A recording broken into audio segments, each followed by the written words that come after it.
On commence avec encore un tableau de statistiques. Comme ça, je suis sûr que vous savez faire les quartiles. Je vous laisse quelques minutes de temps pour le faire.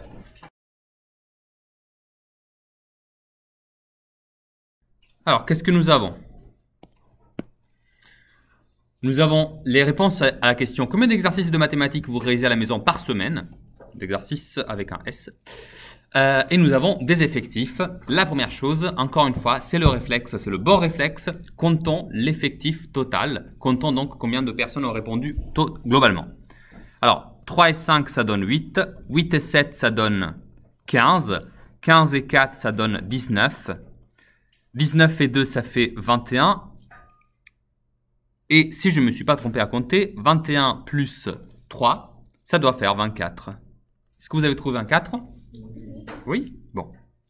Donc, vous avez une petite classe de seconde à un effectif de 24 élèves. D'accord? 24, je me l'écris ici, effectif total. Bon.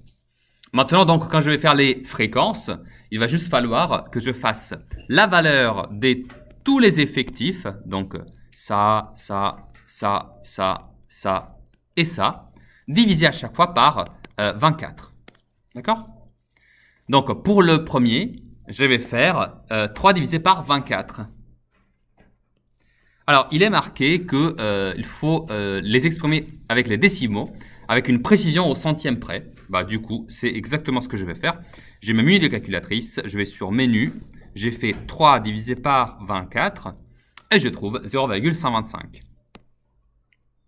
Alors, si je dois arrondir au centième, je n'écris pas 0,125, 1, 2, 5, mais j'écris quoi? 0,12 ou 13? 13. Alors, pourquoi 13? Parce que le chiffre après le 2, c'était un 5. Or, 5, ça fait partie de la deuxième moitié des chiffres des valeurs entre 0 et 9. Pensez-y un instant. Les valeurs entre 0 et 9, c'est 0, 1, 2, 3, 4, 5, 6, 7, 8 et 9. Vous voyez? De 0 jusqu'à 4, 0, 1, 2, 3, 4, 5, 6, 7, 8 et 9.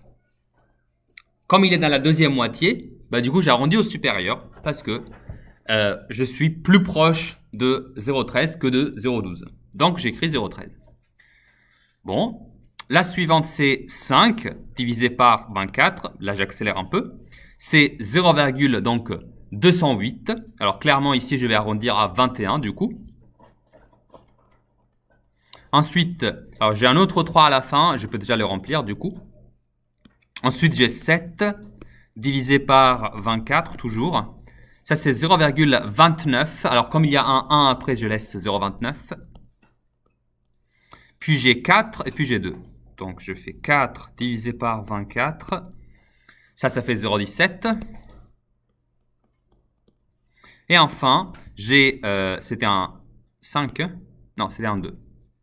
2 divisé par 24. Ça fait 0,08. Et comme il y a un 3 après, j'arrondis à 0,8. OK. Alors, j'espère que vous aviez trouvé ça. Je vous l'agrandis un peu pour que ce soit clair. Est-ce que ça va? Vous avez trouvé ça ou pas? Oui? Est-ce que c'était compliqué d'arrondir ou ça a été? Vous avez eu le doute sur le 5, hein? Non, tant mieux. Oui, quelqu'un quand même. Ok. C'est normal, hein, c'est un truc qui arrive très souvent. Déterminer la médiane et les quartiles. Alors, là, c'est la partie qui nous intéresse vraiment. Nous avons un effectif de 24 et je vais faire avec lui 3 choses. Alors, je commence par la médiane.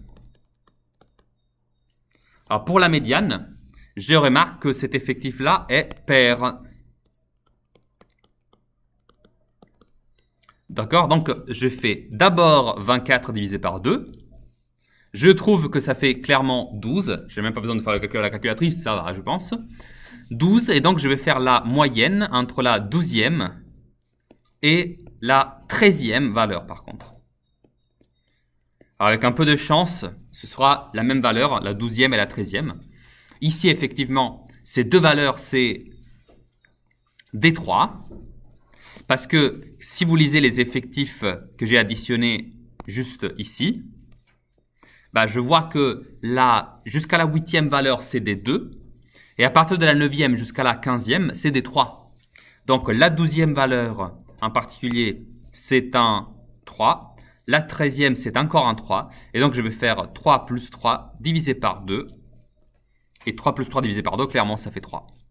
Donc, j'ai trouvé ma médiane. Elle est ici. Et donc, je peux par exemple marquer que ça, c'est la médiane. Voilà. Très bien. Deuxième calcul, je fais maintenant 24 divisé par 4. Parce que je vais faire le premier quartile, oui.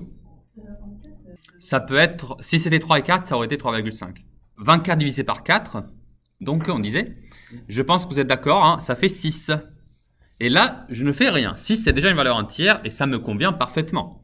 Donc, je vais chercher la 6e valeur. Alors, quelle est la 6e valeur? Quelqu'un l'a trouvée? Elliot? 2. En effet, je remarque qu'entre la 4e et la 8e, hein, je suis là. Voilà. J'ai des 2. Et bah, du coup, je marque.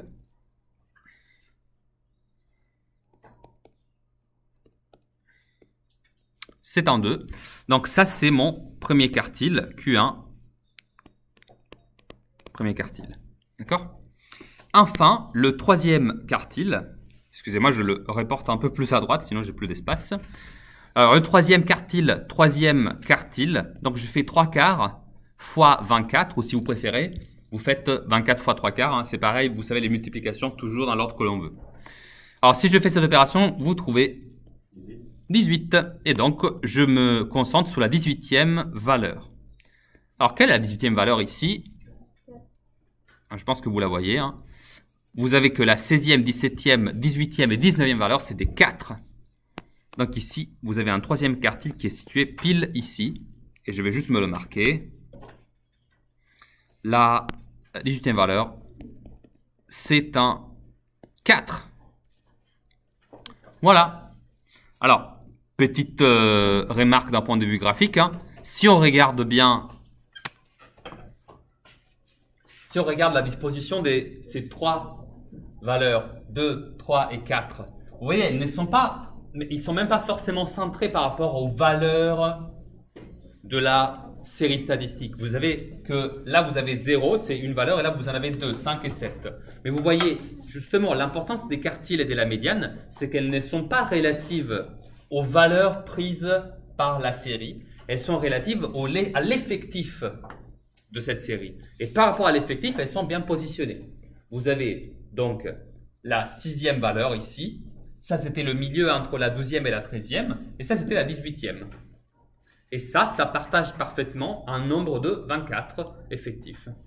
Alors, à part ça, non, d'ailleurs, ça, c'était pas à faire pour aujourd'hui, mais il y avait des exercices à faire pour aujourd'hui. C'était 2 exercices de la petite fiche que je vous avais distribuée. C'était un truc vraiment, voilà, minuscule, tranquille et indolore, n'est-ce pas?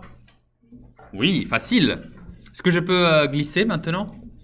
Développer à l'aide des identités remarquables. Ah. Et donc, on va se concentrer sur cela. Voilà, tous ceux qui sont là.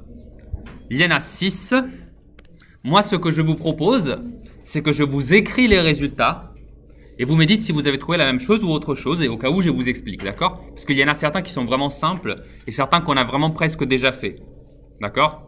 Donc, voilà. Juste, vous m'arrêtez s'il y a un problème. Oui. Juste, l'exercice 3, le dernier, on va le faire après. Celui-là? Oui, mais il sera à faire pour un prochain cours. D'accord? Là, il y a un petit truc à faire, mais c'est possible. Hein. Je commence par les 6 premiers. Allons par degrés. Donc, celui-là, vous avez donc à faire le carré du premier, qui est donc 9x au carré. Vous avez le carré de 1, bah, lui c'est 1. Et comme il y a un moins au milieu, je l'écris ici, moins 3x fois 1, ça fait 3x, fois 2, parce que vous savez, il faut toujours prendre le double. Et donc, c'est 6x. Voilà. Le deuxième, je vous l'avais déjà fait faire. C'est un grand classique. 1 plus 2x plus x au carré. Le troisième, nous on avait fait 2x plus 3 comme exemple. Celui-là, il change juste le moins au milieu. Donc ça va être 4x au carré moins, alors 2x fois 3, ça fait 6x, fois 2, ça fait 12x, plus 9. Le 9, il est dû au 3 qui est au carré. Pour vous expliquer du coup, on avait vu 3 identités remarquables. Je vous les rappelle rapidement. La première, c'était a plus b au carré. La deuxième, c'était 1 moins b au carré. Et les expressions pour ces deux-là, c'était a au carré plus 2 fois a fois b plus b au carré. Pour la deuxième, c'était a au carré moins la même chose, en fait, que la première. Et la troisième, c'était 1 moins b fois a plus b. Et ça fait a au carré moins b au carré. Mais ici, on l'appliquera une seule fois. Ces 3 premières que je viens de faire, elles se font toutes avec la première et la deuxième identité remarquable. Je vous avais évidemment aussi expliqué que tout cela, ça vient du discours géométrique, du partage en fait de ce grand carré en 4 morceaux qui sont organisés ensuite de la façon suivante. Il y a le fameux double rectangle ici qu'on a aussi appelé le briquet. Et on additionne ces 3 morceaux-là. Donc ça c'est lui. Ici vous avez le petit là. Et évidemment, lui c'est ici. Voilà, ça c'est ce qu'on a vu la dernière fois. Maintenant, le premier c'est 3x moins 1.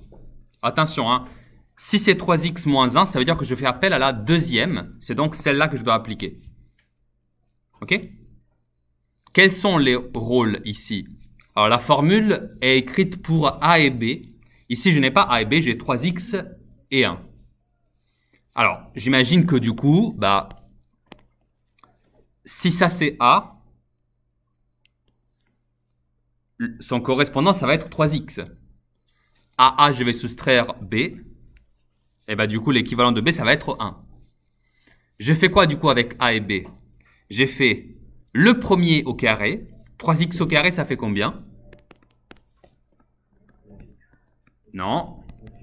9x au carré. Et donc, je l'ai écrit ici. Ensuite, j'ai le moins qui s'est trouvé ici et ici, vous voyez. Et donc, je vais mettre moins 2 fois a fois b. Alors, 3x fois 1. Donc, a fois b, ça fait 3x, fois 2, 6x. Et ensuite, j'ai la partie orange, qui est donc b, que je fais au carré, mais a au carré, ça fait 1. Ok. Alors, les deux autres, du coup, c'est exactement la même chose. Évidemment, je change des valeurs, je change de calcul, mais c'est la même formule que j'applique. Hein. Voilà, je préfère en fait vous expliquer une des deux autres qui suivent peut-être dans l'exercice 2. Comme ça va être un poil, au moins ça va être nouveau. Alors pour la première de la deuxième partie, c'est x moins 3. Ça, je crois que je vous l'avais déjà montré. Hein. Dans x moins 3, vous avez quoi? Vous avez une situation, en gros, où... Alors ici, il y a moins. Donc je sais que dans l'égalité, il y aura le premier truc au carré. Là, il y aura le moins que je retrouve. Le deuxième truc qui est multiplié, je vous rappelle, c'est la multiplication 2 fois les deux termes qui sont soustraits dans la parenthèse. Et ici, il y a le carré de la deuxième partie, donc du 3. Donc ici, je vais écrire x au carré moins 2 fois x fois 3. Et ça, c'est 3 au carré, donc ça fait 9. Je leur ai fait un petit passage derrière. X, alors 2 fois x fois 3, ça fait 6x. Et ça fait 9. J'espère que c'est clair, encore une fois. Si vous voulez le voir avec les morceaux du carré, hein, ça c'est exactement comme si c'était x, ça c'était moins 3, ça c'est x, ça c'était moins 3. Hein. Et donc ça va faire x au carré, ça va faire 9, qui est donc égal à moins 3 au carré, je vous rappelle. Et donc ça c'est x fois moins 3, ça c'est toujours moins 3 et x. Du coup, ça va être comme r moins 3x, ça c'est moins 3x. Et quand j'additionne les deux, tout ça fait moins 6x. Le moins 6x que vous retrouvez ici. Donc la logique, elle est toujours la même. Hein, voilà. Avec la même formule, j'ai... Voilà, une petite nouveauté un peu. Hein? Ici, quelle formule peut-on appliquer? Vous voyez, le moins, il est sur le premier terme. Mais vous savez que quand vous faites une addition, 3 plus 2 est égal à 2 plus 3. On est bien d'accord. Et bah du coup, ça, je peux écrire que ça, c'est la même chose que faire 2x moins 1. Moins 1 plus 2x, 2x moins 1. Comme ça, au moins, je me remets dans la forme a moins b.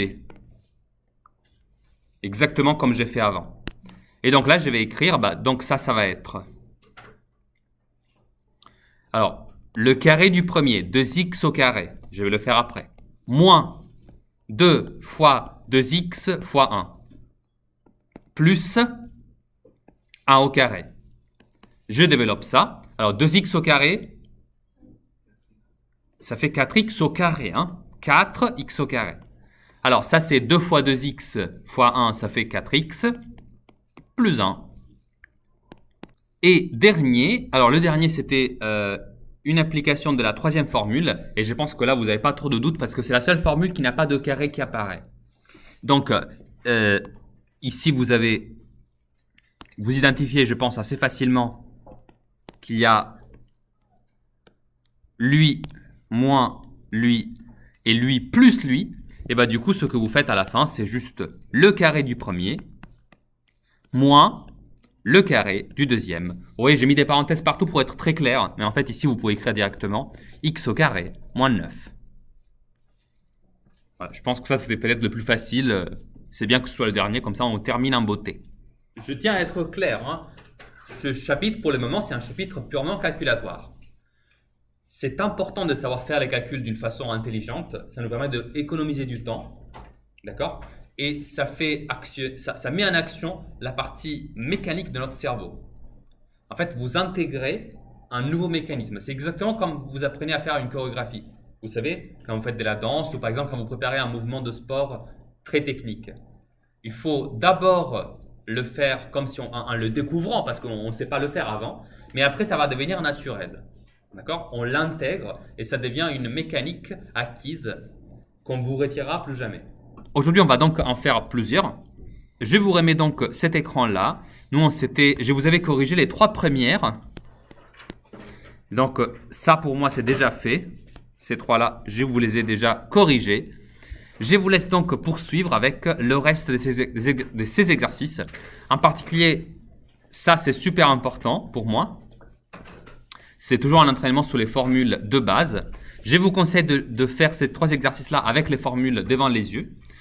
Ensuite, celui-là, c'est pas simplement développer, il faut développer et puis on fait des calculs avec. Et enfin, si vous avez été très fort et rapide, vous pouvez attaquer le 3e, qui est un mélange entre faire des calculs donc avec les développements des identités remarquables et ensuite vous faites la résolution d'équations. Mais voilà, concentrez-vous déjà sur les 2 premiers. Okay?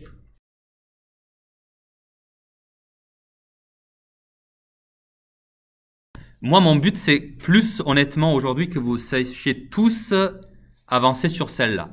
Celle-là doit ne pas vous avoir posé des problèmes.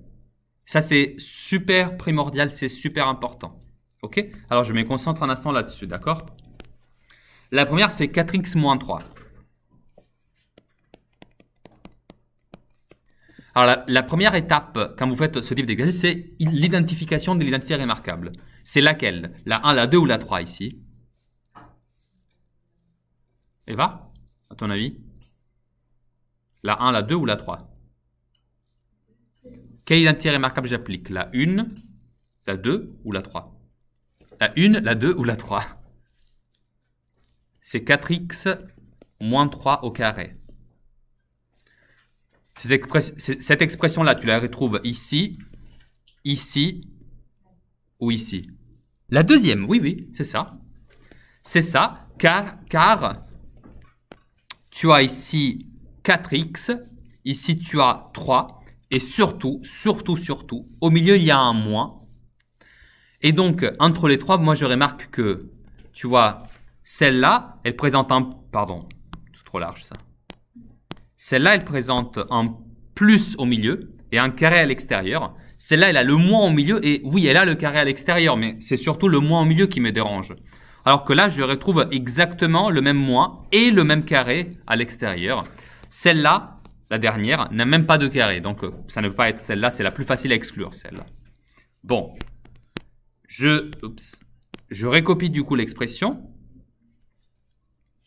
Moi, je sais que la formule me dit a au carré moins 2 fois a fois b plus b au carré. Ici, donc, le jeu, c'est de comprendre quel morceau je vais appeler a, quel morceau je vais appeler b. Moi, j'ai ici un premier terme et ici un deuxième terme. Et bah, du coup, je vais dire que 3, c'est le b et que 4x, c'est mon a. Et maintenant, le jeu, c'est tout simplement de remplacer. Donc là où c'est marqué a au carré, je vais maintenant écrire 4x au carré. Là où c'est marqué moins 2, je récopie moins 2 parce que c'est ni a ni b, c'est moins 2. Je les multiplie donc fois 4x, que je multiplie ensuite fois 3, parce qu'on a dit que 4x c'est a et que 3 c'est b. Et enfin, j'ai b au carré, qui est donc 3 au carré. Je vous ferai remarquer, avec les couleurs, tout est cohérent. Maintenant, j'effectue les opérations et ensuite j'aurai terminé. 4x au carré, ça fait 16x au carré. Ça, c'est 2 fois 4x fois 3. Faisons le calcul en une seule fois, si vous voulez bien. 2 fois 4, 8. 8 fois 3, 24. Donc 24. Et ensuite, il y a seulement un x que je récopie. Et enfin, 3 au carré, ça fait... Et voilà, vous avez terminé. Oui. Oui. Ça fait combien 4x au carré? Ça fait 4x fois 4x. T'es d'accord ou pas? Ok. Faisons la partie numérique de ce calcul. Donc la partie avec les chiffres. C'est 4 fois 4. Ça fait combien 4 fois 4? Faisons la partie littérale maintenant. C'est x fois x. Donc, comme tu as dit, x au carré. On fait la deuxième, c'est 1 plus 2x au carré.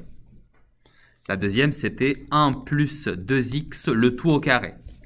Alors, première chose, l'identification. La 1, la 2 ou la 3? Pierrick? Exactement. Parce qu'il y a plus au milieu, parce qu'il y a un carré à l'extérieur. Donc ici, je vais appliquer a au carré plus 2 fois a fois b plus b au carré et je remets en place mon petit jeu des identités. Autrement dit, qui est a et qui est b? Bah alors, je vais dire que 1, c'est a et que 2x, ça va être mon b.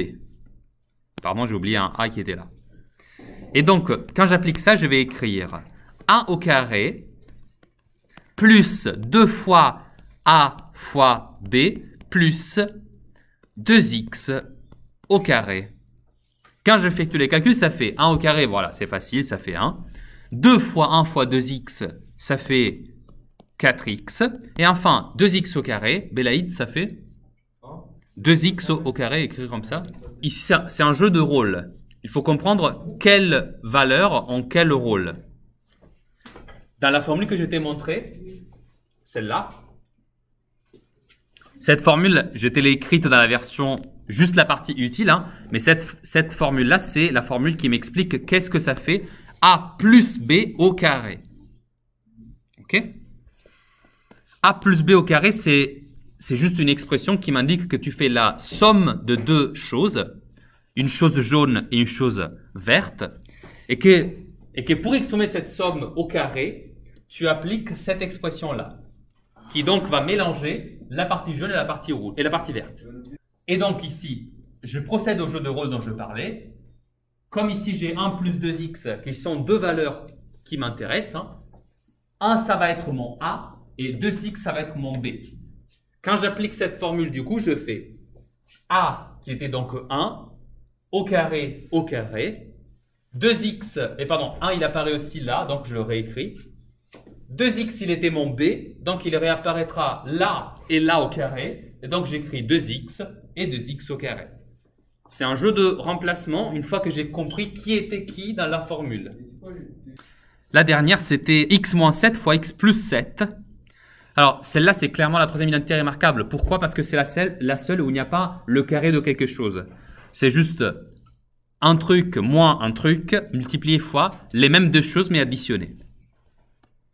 Vous voyez, x et x, 7 et 7. Juste une fois, il y a leur soustraction, et une fois, il y a leur addition.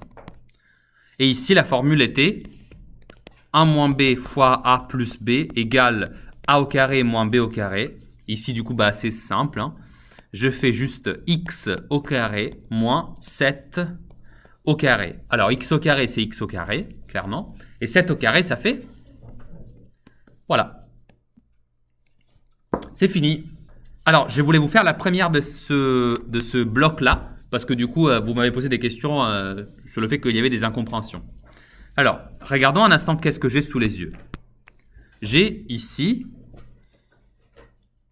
deux identités remarquables à appliquer. Vous voyez que x moins 1 au carré, c'est l'application de l'identité remarquable numéro 2, pardon.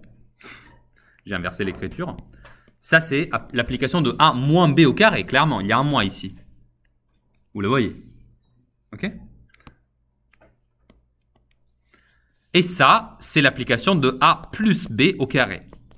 Alors, juste parce que je suis en train de faire deux identités remarquables dans la même ligne, ça ne change pas le fait que chacune s'applique sur la première. A moins b, je l'applique sur la première expression, x moins 1 au carré. La deuxième, je l'applique sur x plus 1 au carré. Il faut éteindre les téléphones portables. C'est juste une touche sur laquelle il faut appuyer avant de rentrer en cours. Donc ici, quand je fais le développement avec l'application de la première formule, c'est a moins b au carré. Je l'applique donc à x moins 1 au carré. Ça me donne x moins 2 fois x fois 1 plus 1 au carré. La deuxième, c'est, je l'écris juste à côté, hein, x toujours au carré plus 2 fois x fois 1 plus 1 au carré. Et qu'est-ce qu'il y a au milieu entre elles? Je vous parle de ça. Et bien du coup, il vaut peut-être mieux le recopier. Alors, est-ce que là, je devrais m'arrêter ou pas? Alors non, il manque quelque chose. Alors déjà, oui, tu as raison, Elliot, il faut simplifier à un moment donné. Mais surtout, il manque quelque chose. Vous savez quoi? Regardez, ce moins-là, il va s'appliquer à toute la parenthèse qui va suivre. Ça veut donc dire que ici, il est opportun, il est même obligatoire, de rajouter des parenthèses. C'est ça qui, je pense, Rania, a manqué dans ton calcul. Celui-là? Bon. Je vais arriver jusqu'à la fin, du coup. Maintenant que j'ai écrit ça, laissez-moi le continuer. Alors, la première devient, du coup, x au carré moins 2x plus 1, parce que c'est 1 au carré. Et l'autre, c'est moins parenthèse, x au carré plus 2x plus 1. Ce qui fait, du coup, vous savez, ça c'est un moins, mais le moins multiplié, ça se comporte exactement comme pour la distributivité. Donc, je vais le distribuer, hein, c'est ça que ça veut dire, sur les trois termes qui se trouvent à l'intérieur de la parenthèse. Et donc, je fais moins fois x au carré, ça fait moins x au carré. Moins fois 2x, ça fait moins 2x. Et moins fois 1, ça fait donc moins 1. Et maintenant, lisez ce que vous avez. Vous avez x au carré moins x au carré, qui donc se simplifie, plus 1 moins 1, qui donc se simplifie. Et enfin, ici, il vous reste moins 2x, moins 2x. Or, ça fait combien moins 2x, moins 2x? C'est pas multiplié, c'est soustrait. Ça fait moins 4x, comme quelqu'un l'avait annoncé auparavant. Je voulais déjà vous faire marquer les exercices à faire pour la prochaine fois. Hein. C'est pour demain. C'est deux petits exercices d'extrême rapidité à faire, parce que je sais que vous n'avez pas forcément beaucoup de temps entre un jour et le lendemain. Donc vous me notez ça, s'il vous plaît.